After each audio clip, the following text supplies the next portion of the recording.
Equity Mate. I will say this about investing. Everything you do learn is cumulative. What I learned at 20 is useful.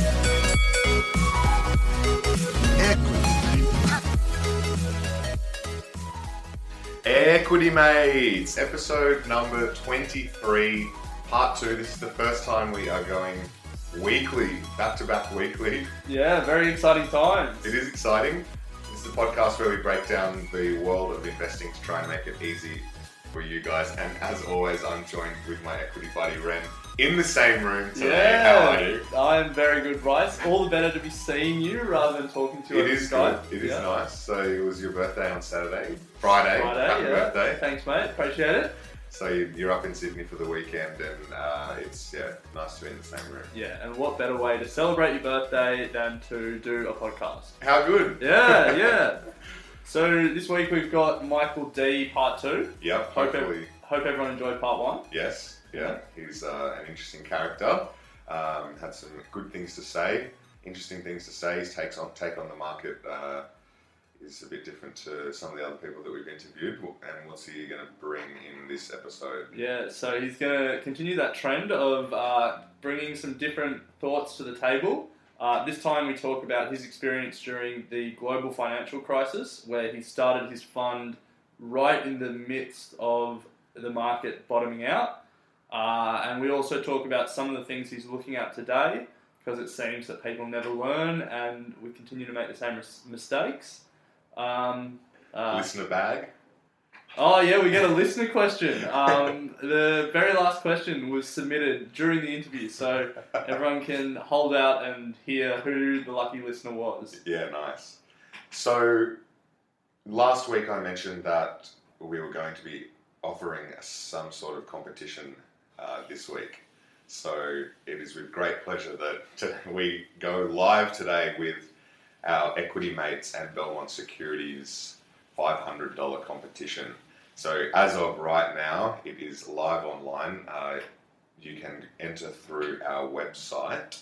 So just to give you guys a quick rundown on what we're offering. So we've partnered up with Belmont Securities, which is a fund management company, and they have graciously given up $500 to invest with them to either kick off your investing journey or to continue on with it, your journey. So it's open to anyone who is interested in investing and starting off, or as I said, if you already are and want to add $500 to your portfolio, this is how you can do it.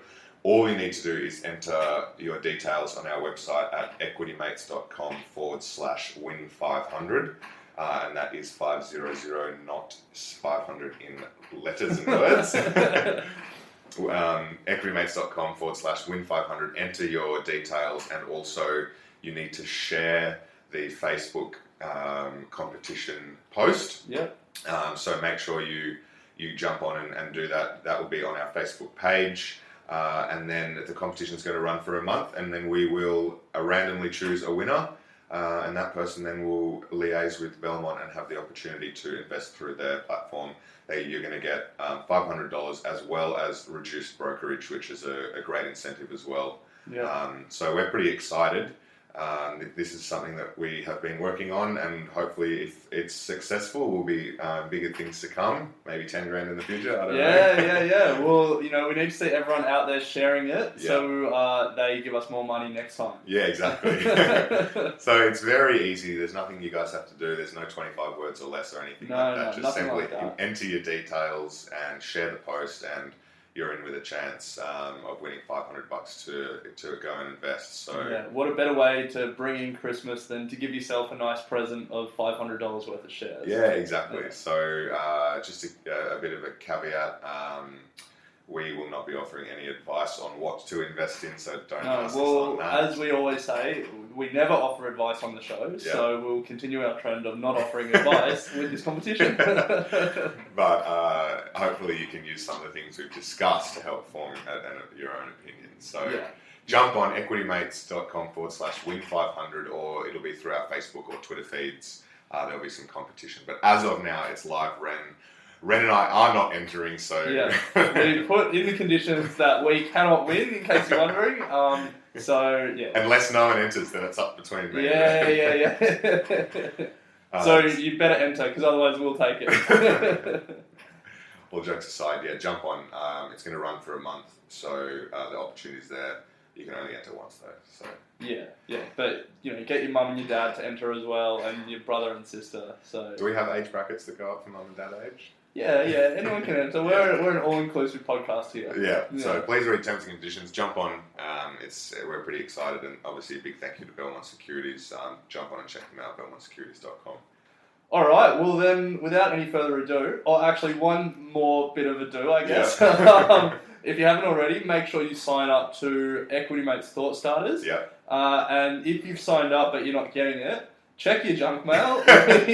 we've been hearing that it's been going to junk mail, and while it might be going to junk mail, it's definitely not junk. So save it. Make sure you sign up. Yeah, because, we'll troubleshoot that. Yeah, we had some very interesting articles last week, and we got some crackers coming up again this week. So you don't want to miss it. Yeah, we talk about junk bonds, but that's the only thing that's junk in there. Yeah, So I don't know why they're going to junk.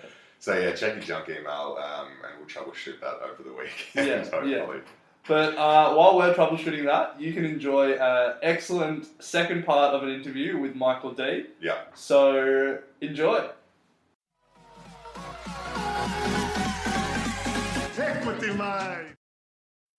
So you mentioned in there that one of the blog pieces on your website was 12 early indicators of the GFC, and you mentioned we're not quite there yet. Can you elaborate on that a bit? Do you think we're coming towards another one? Look, I think the ultimate answer is yes, there will be one. But I want to just backtrack a little bit. The cause of the first GFC, if you just leave all of the CDOs and the banking crisis and the credit crisis, just leave all that aside. The thing that caused the GFC was greed and the building up of greed. So okay. my perspective is this, that where I see those factors in micro form, and I talk about those 12 factors, where I see those things building. So, for example, one of them is countries cutting foreign aid. Well, I see that as an extreme version of greed, and I have a personal belief that richer countries should be helping the poorer countries all along the way. But I see nothing but Australia cutting its foreign aid. I have a personal disgust for what's happened on Manus Island, but that's a topic for another day. But that is one single example of something that I view as greed and a build-up of greed. So, my view is very much that we have some of the factors building and some of them beginning and some of them very well established. I'll let it up to you and your readership or your viewership to make their own judgments, because the list is very much like that. You can adapt it to the way you see the world. But I would have thought we are reasonably okay, but building in our greed levels right now. Interesting. So let's move on to Harvesting Funds, which was a boutique investment firm that you set up prior to the GFC in 2008, because you actually saw the GFC coming. So can you just give us a bit of an idea of what it was like to set up at that time, and what were some of the indicators that made you sort of foresee this GFC? Yeah, sure. A lot of the industry said, geez, Michael, this is a terrible time to be setting up a funds management outfit. And I could see nothing but a blessing, because if there was ever a time where you wanted to start your track record, you really want to start it when everybody's been king hit. In this period of time, the VIX, I don't know whether you guys have looked at the VIX volatility at all, but there's an index in the Chicago Board of Trade called the VIX. And it was a big focus of people's attention at that time, because it had historically traded about 10 to 15%. And it's meant to be a predictor. No, it's not a predictor. It's meant to be a mathematical summary of the risk present on a given day as backed out of the options series on the CBOE. Now, I'll pause and just see if you got that. Not 100%. Yeah. Okay. So what they do is they look at all the options, both near dated and long dated, both long and short, puts and calls. Yeah. And they look at the implied volatility, and then they create this thing called the VIX. Have a look at it. You'll be interested just to know what it is. It was typically trading at between 10 and 15%, and it had done for years. That VIX was 90% and 110% at the height of the GFC. Now, what that means is that any stock could have been up or down by 90% in the coming days. That was what the real meaning of the VIX was, and that was clearly insane. Yeah. So I resigned QIC in April of 2008 and went about all of the legal proceedings to get started and get our seed funding all sorted, some of which I already had under my hat.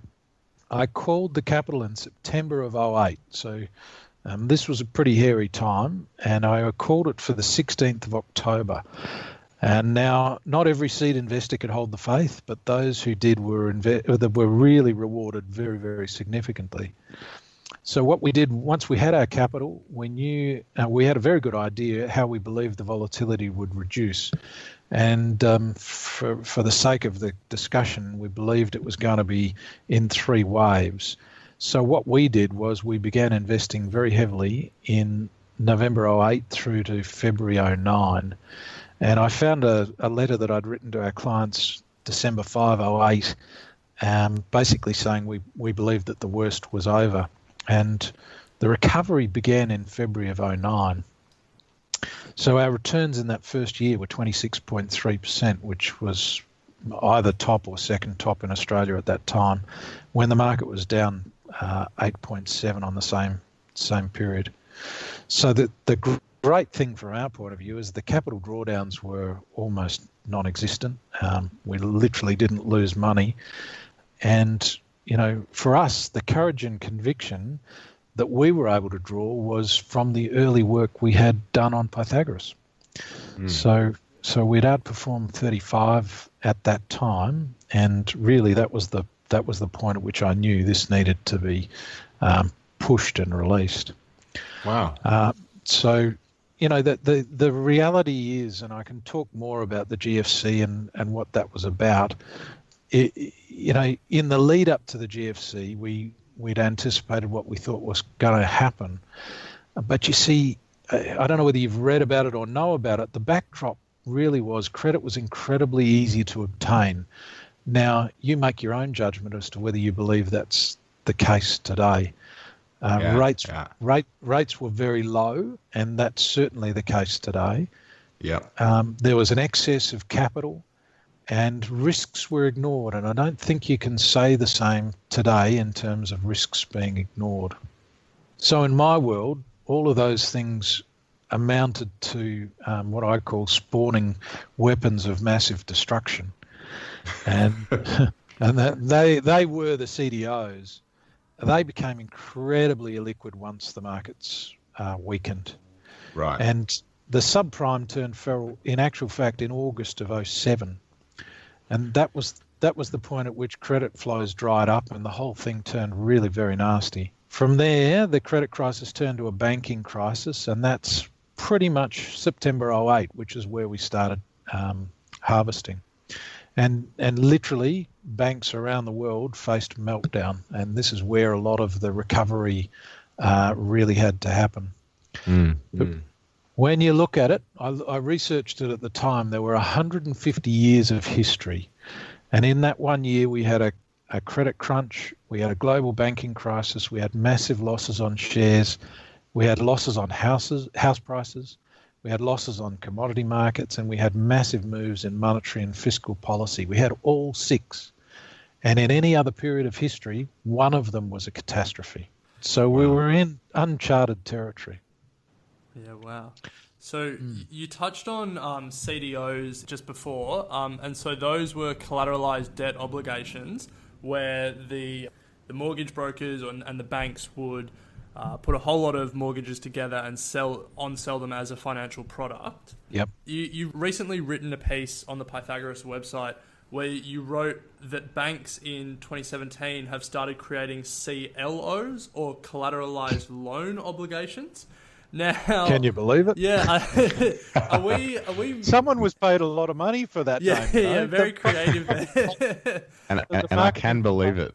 Are CLOs just CDOs with a different name? Yeah, that's really the point of the article. When I think about them, they're both sophisticated financial tools that, as you said, banks use to repackage the loans and sell them on.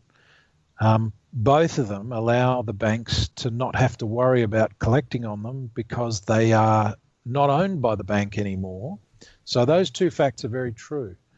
For CDOs, it was that the discipline in their lending standards dropped, and they were lending to people on street corners without jobs. And so that was definitely the case. Now, to me, this is what's to come, and I think in that article I refer to it as a crack. With CLOs, we don't yet have the evidence that says they don't care about credit quality, but they were meant to be expressly not able to on-sell the last piece of risk, but they've been able to do that. They've got around that. And so that means the propensity to not care about the collectability is beginning. And the last piece of CDOs they were so complex that even though the rating agencies were paid a lot of money to rate them, no one knew how to value them. And that's yet to come with the CLOs. That probably explains my point of view. Yeah, that reading your blog post really worried me because I'm not sure if you saw UBS's recent report in the Australian housing market about liar loans, or the amount of people that are lying on their mortgages to get approved. And I think isn't that about 2/3? Yeah, it was something ridiculous. Yeah, it's worrying. And you start to think if there's that many liar loans or people misstating their income and their assets to get these loans, and then we have a situation where the banks are collateralizing them and then on-selling those sort of dodgy loans to other unsuspecting investors. All you need to have a repeat of what happened in 2008 is the rating agencies to just be giving everything 5 stars and sort of be looking the other way. And then it seems like all the ingredients are sort of bubbling back up to the surface again. The cracks are beginning to appear. The only thing that I would add to that diffuses it slightly is even though brokers as a percentage of the Australian market have grown, the liar loan is not a new thing. People have been lying on their mortgage applications for a long time. But I think the feature of the local mortgage broker who helps you fill out the form if you understand the subtext is probably a bigger and stronger feature in this last decade than it was in the previous decade. But I can't disagree with you. It is actually a little bit of a worrying feature of the market. The other thing that I would add to that was it doesn't take much for rates to move. The oldies talk about when I was a boy, rates were 17% and you couldn't pay your mortgage and, it was a disaster. And we're talking about the 80s here. And they say, you wait, rates will be up there again one day. But the truth of it is, if rates increased by 2%, it would have the same effect. Disaster. Yeah. And we're starting to see this in the UK. We had effectively a doubling of rates in the UK. So as soon as you start to see that ratcheting back up, housing markets are going to have to react. It doesn't even have to be a Reserve Bank interest rate increase, though, because the amount of interest-only investors who, 5 years into their loan, it ticks over to start paying off the principal as well, and then the monthly repayments all of a sudden shoot up. It's you can draw parallels between that and the teaser rates that were offered by American mortgage brokers in the mid 2000s as well. Yeah, good point. Very good point. So we'll move away from the all the talks of crashes and the morbid talk about what might happen. Yep. Going back to harvesting, I read in an article that you actually only invest in 5 sectors, and those particular sectors display long-term growth characteristics and are not typically sensitive to the economic cycle. Now, we don't want you to give away any of your sort of proprietary secrets or anything, but can you tell us what those 5 sectors are? Oh, guys. Maybe just one, just in as, code. as a little taste. Look, the truth of it is you need to be right down. You can't really have a heading there. You actually need to be right down in the bowels of the individual companies. So I'll probably leave that one aside if you don't mind. No, that's fair. Yeah, look, I think if you took, if we leave harvesting aside for the minute, with Pythagoras, and harvesting is effectively shut to the public now, so we don't even really worry too much about that, other than whoever's there still. Look, in Pythagoras, we understand volatility totally. And in actual fact, my attitude towards this has changed entirely, in that we go after volatility. We're not interested in working on big and boring stocks, because you can do that yourself. Where people really need help is when they want to go after a bigger return and look for real growth. So our focus, and my focus, has changed away from that avoiding risk to actually going after it, because the truth of it is you can still make good money, and you need volatility to be able to make it. So look, the 9 sectors now that I look at, which might give you a few little hints as to your original question. Infrastructure enablers, so they are literally the builders of this country and others. Sports and entertainment, which is definitely economically sensitive. Agriculture, even though there's a long-term fundamental secular growth within it, it has near-term changeability in terms of weather and seasonal characteristics and rain and so on and so forth. We spend a lot of time in mining. We do a little bit of work on banks, but I really only maintain one bank for fun. I'm not really a big fan of the banking sector. And I do a little bit. We do a little bit with diversified financials and healthcare and even biotech. So the attitude and the approach is quite different. We do that with big and small companies. Interesting. So you didn't really mention technology overall there, or I mean, it's not been a focus. If you look at the Australian market, technology as a segment is actually very, very small. Yeah. And genuine technology is really US centric. Yeah. And what we really are here is enablers. So we might do the installation, and we might even do that very, very well. But in terms of investment opportunities, they come and go, but they tend not to be high value add. They tend to be lower barrier to entry. And one of the things that I've historically looked for is decent barriers to entry. So you've at least got a chance when things go wrong. So is Pythagoras then, from a retail investor perspective, if we were to sign up and say choose the one stock option, are those options purely domestic? They are at the moment. Okay. We're looking at New Zealand, but that won't help you terribly much as a step, and then to the UK. I'm not particularly interested in the US. History, 25 years of looking at companies investing in the US tells me that it's more trouble than it's worth. And I want to add to that I think the US is actually pretty stuffed. And I don't see a great reason to be there for investors. I would rather be in England, Germany, France, anything with a little bit of opportunity to grow, rather than worry about the US for a while. Or even Canada, to be honest, it'd be a better opportunity. So given how bullish you were about China earlier, is China somewhere you would look to expand this service to? No, categorically not. Now, I'm going to make a gross generalisation, so forgive me for anyone who's listening who might be offended. If you watch the Chinese stock market, it resembles a casino. It isn't fundamentally based, or it isn't even logically based. It's operating on different facets. So I don't see a need to be involved in that. And I have a great wariness about operating in China. There's a lot of regulation, there's a lot of stipulation, and there's a lot of IP that goes missing in China, and I quite frankly don't need that. So there you go. If I've offended anyone, sorry.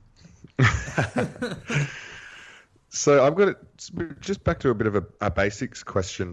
Say hypothetically, we've been talking a lot about a potential correction coming. Say it comes in 2018.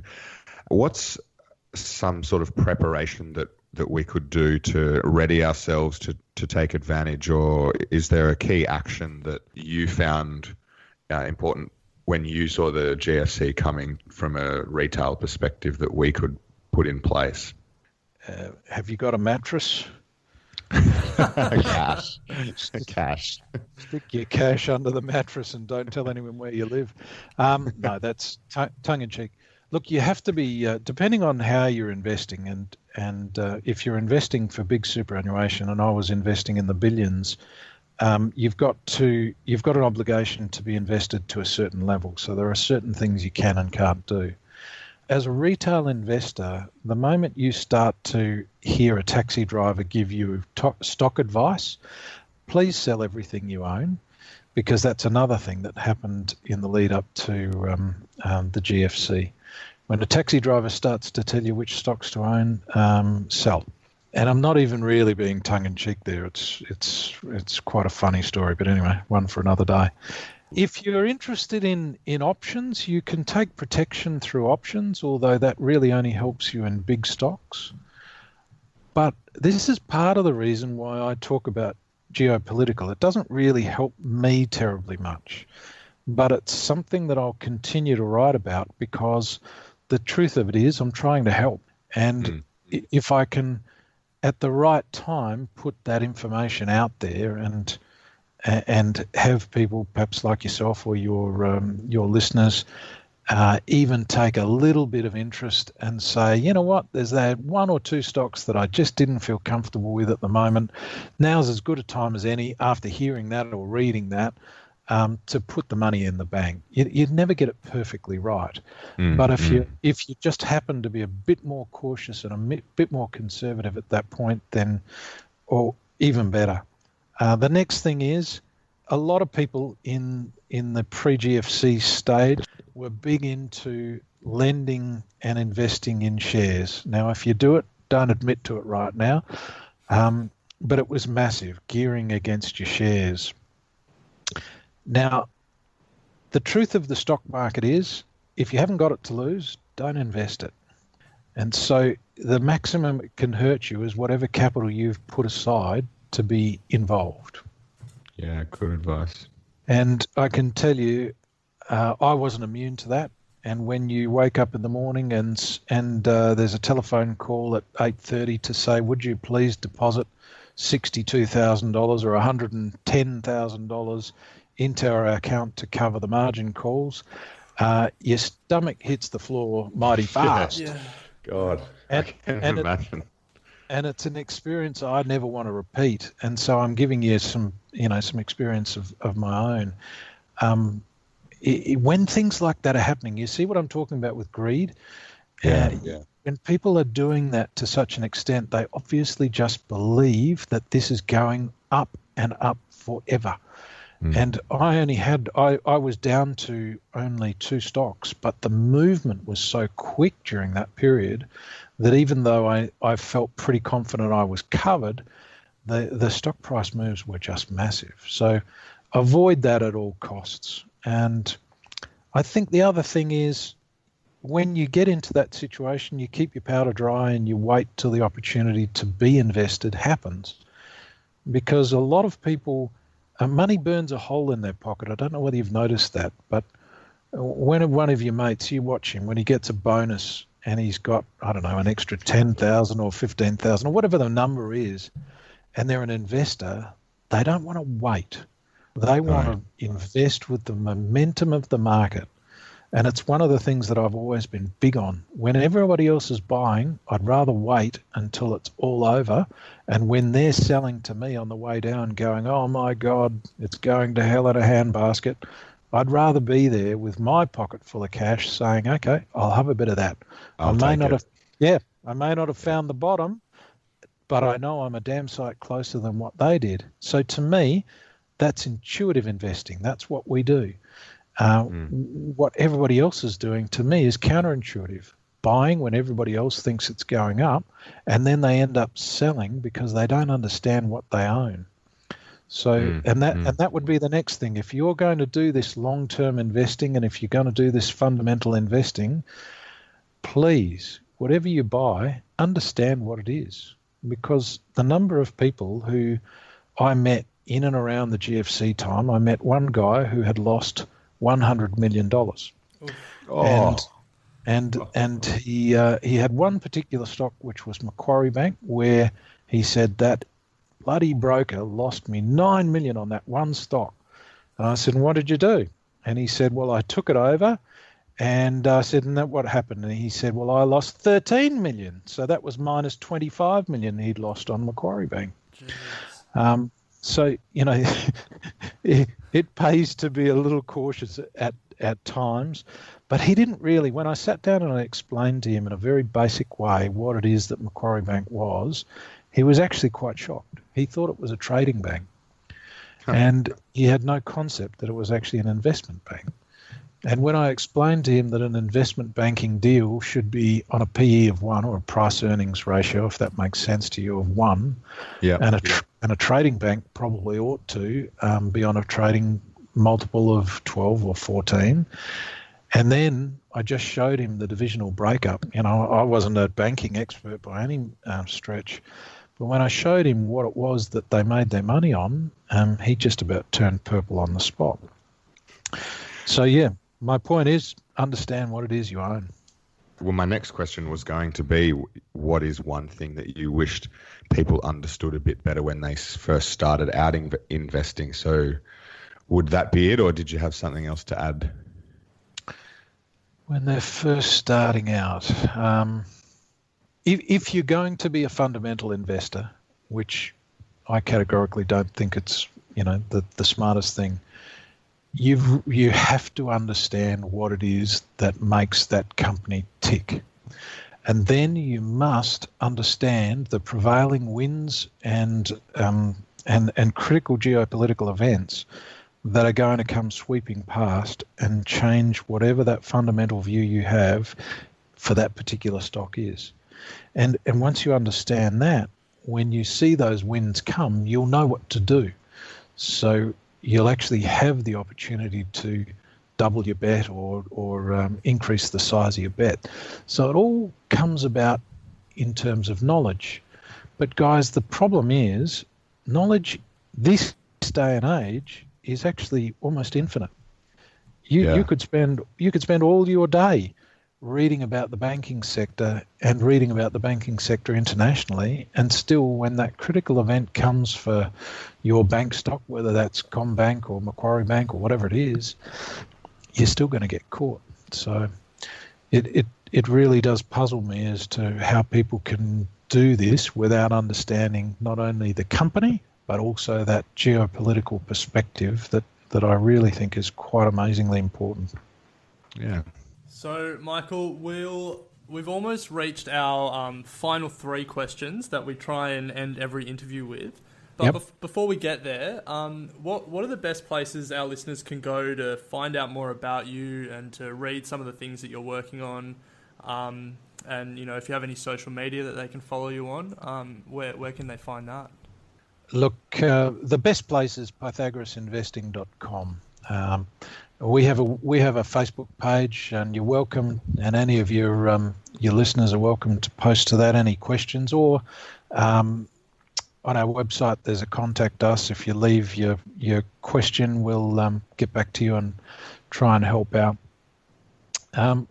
Look, if you've got an interest in a basic guide to investing, we've got one of those on the website, which is actually not a bad. Again, it's sort of a dozen pages, and it just runs through all of those from basic to more complex issues when people are starting out.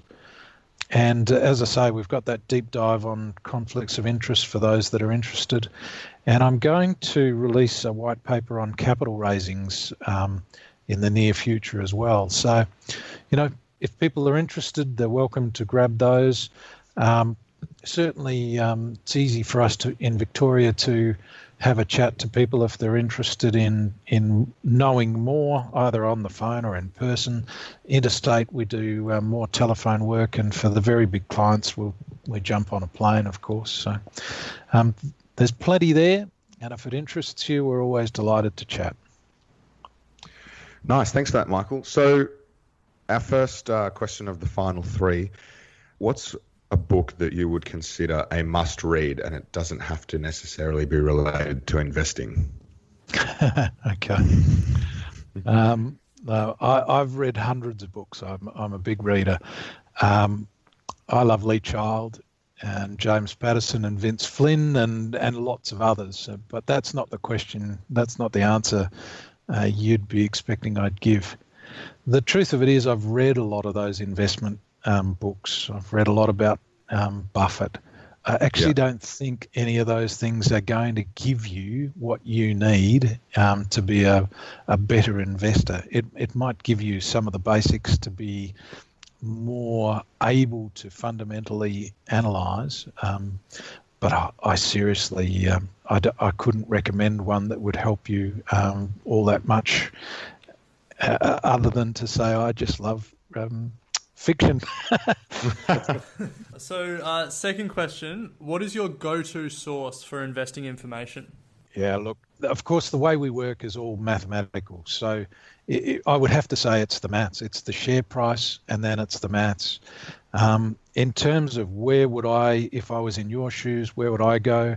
In terms of websites, there are so many of them, it's ridiculous. But if you start with Bloomberg and work your way out and look at the English press as well, you could get what you can access these days is incredible by comparison to any other period in history thus far. And finally, if you were to give your younger self a piece of advice, investing or otherwise, what would that have been? Yeah, okay, that's a good one too. First thing, I wouldn't waste capital on big and boring. So, and this is from an investment point of view. I'm not talking about girls here. I wouldn't bother investing for dividends. That's my personal thing. I believe more in companies that invest for growth, and so I don't go after dividends ever. I would seriously not buy a house. I'd rent a house, and I would invest astutely, and then I'd buy one with cash. I'd buy the shittiest, most clapped out car and drive it for a very long time rather than buy anything terribly expensive, and I'd rather put that money to better uses. And when the opportunity came, I would be the boldest investor you would ever see, and I would be investing at the time where most people were really very scared. And guys, I did all of those things, and it was a very good thing for me to do. But if I was doing all of that again today, I'd scrape together the 20 or 10 or 30,000 bucks, and I would get into a couple of mining stocks or a biotech stock using Pythagoras, and I'd be set to riches before long. Fair enough. Good advice. Good. You'd expect that. So we've had one late question come in. So when you were talking about the VIX, we've got a friend who we have to give a shout out to, Maxim, who is a little bit obsessed with the VIX, and he has a question for you about it. He wanted me to ask you, what are your thoughts on central banks selling VIX options to suppress downside movements in the market, and what will happen when this ends? Feel free to take that any way that you want to. Yeah. Just the central banks selling VIX options to suppress Yeah, downside movements in the market. I mean, I don't know. Yeah. I don't know what he's talking about, but he seems to. He seems to understand it. Righto. So for Max, let me just put it this way. The GFC was, in effect, a massive financial manipulation. And what this seems to me to be is an extraordinarily mischievous financial manipulation. And I would say, will we ever learn? And the reality is that if they're doing that, it's only for a short period of time. And I would doubt, even though it may have a short-term amelioration of the downside, I would doubt that you could sustain anything by doing that in a meaningful way. But my overriding point would be, how stupid are we not learning our lessons from the past when all of this nonsense is what created the problems in the first place? And I would put to you that this is a great example of financial greed, and this is a great example of why I would be more worried about the next GFC, not less. So I'm sorry if that hopefully that answers Max in some way, shape or form, or doesn't, but that makes me more nervous, not less. Yeah. Well, not a very hopeful note to end on it, but as you've shown, if you keep your powder dry and you wait until the bottom of the market, even something as bad as another GFC can set people up for the longer term. Yeah, you only get one of those in your lifetime, I hope, guys, but in your investing lifetime. But if it happens, I hope you're there with a wad of cash ready to take advantage of whatever opportunities it shows you. So do I. I'll be draining my credit card, that's for sure. Yeah, that's a little known trick, isn't it? All right, Michael. Well, thank you so much for coming and having a chat with us. And I'm sure our listeners will look at Pythagoras and reach out to you on social media to see some of the work you're doing now and into the future. Yeah, really appreciate it, Michael. Thank you very much. No problem. Thank you. Equity Mates and the people appearing in this program may have positions in the companies mentioned. This is general advice only. Please speak to a financial professional to understand how it may pertain to your individual situation.